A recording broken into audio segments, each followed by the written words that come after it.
হ্যাঁ হ্যাঁ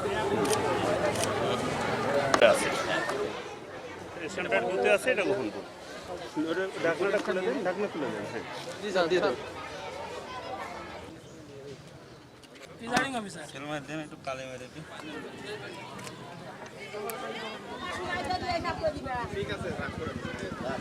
টাকা নয়, এটা ঢুকে টাকা দিকে।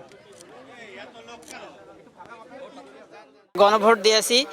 গণভোটে আমরা হা ভোট দিব, কারণ আমরা নতুন বাংলাদেশ চাই, জুলাই আদলে, এবং বাংলাদেশের সংস্কার চাই। আমরা আর পুরাতন বাংলাদেশে ফিরে যেতে চাই না। আমাদের বাংলাদেশটি হবে এই জেনজির বাংলাদেশ, এবং এই বাংলাদেশে যেখানে চাঁদাবাজ মুক্ত থাকবে, সন্ত্রাস মুক্ত থাকবে, অবাধ সুষ্ঠুভাবে আমরা জীবন পরিচালনা করতে চাই। গণভোট দিয়েছি, কিন্তু জানতাম না যে গণভোটটা কি। তা আজকে দিয়ে বুঝতে পারছি আসলে হা না ভোট আমরা কখনো দিইনি, এ প্রথম দিলাম।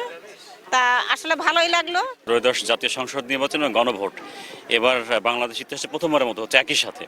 তো এটার জন্য আমাদের বেশ কিছু উদ্যোগ নেওয়া হয়েছে। প্রথমত গণভোট মানুষের কাছে পরিচিত কম, কারণ এটা অনেক দিন পর হয়েছে বাংলাদেশে। তো সেজন্য আমরা গণভোটটাকে বেশি প্রচারণা করার জন্যই বেশ কিছু উদ্যোগ নিয়েছি। এক নম্বর হচ্ছে আমরা প্রত্যেকটা শিক্ষা প্রতিষ্ঠানে আমরা নিজেরা যাচ্ছি, একই সাথে যে অ্যাসেম্বলি হচ্ছে, আপনারা জানেন যে প্রতিদিন সকালে অ্যাসেম্বলি হয় শুরুতেই। অ্যাসেম্বলিতে যাতে ওই 2 মিনিটের জন্য আমাদের শিক্ষকরা এই গণভোট নিয়ে কথা বলেন এবং তাদের লিফলেট দেন, কারণ শিক্ষার্থীরা তাদের বাবা মাকে বলবে, আত্মীয় স্বজনকে বলবে, তারা জানবে, এটা একটা উদ্যোগ। দ্বিতীয়টি হচ্ছে আমাদের প্রত্যেকটা মসজিদে, আমাদের প্রায় 6000 প্লাস মসজিদ আছে ইসলাম ফাউন্ডেশন অধীনে, তার বাইরে আরও প্রায় 6000-এর মতো আছে। এই প্রায় 12,000 প্লাস মসজিদে জুমার খুতবার আগে প্রত্যেকটা মসজিদে আমরা লিফলেট দিয়েছি। তারা ওখান থেকে এই গণভোটের বিষয়টা আমাদের ইমাম সাহেব প্রচার করবেন, সবাইকে জানাবেন। আর এই দুইটা বিষয়। 3 নম্বর হচ্ছে যে আমরা সবাই যে যেখানে যাচ্ছি, আমাদের জেলা প্রশাসক, পুলিশ সুপার, ইউনো, ওসি সাহেব, সবাই আমরা চেষ্টা করছি যে কোনো প্রোগ্রামে গিয়ে আমরা গণভোট সম্পর্কে আলোচনা করতে।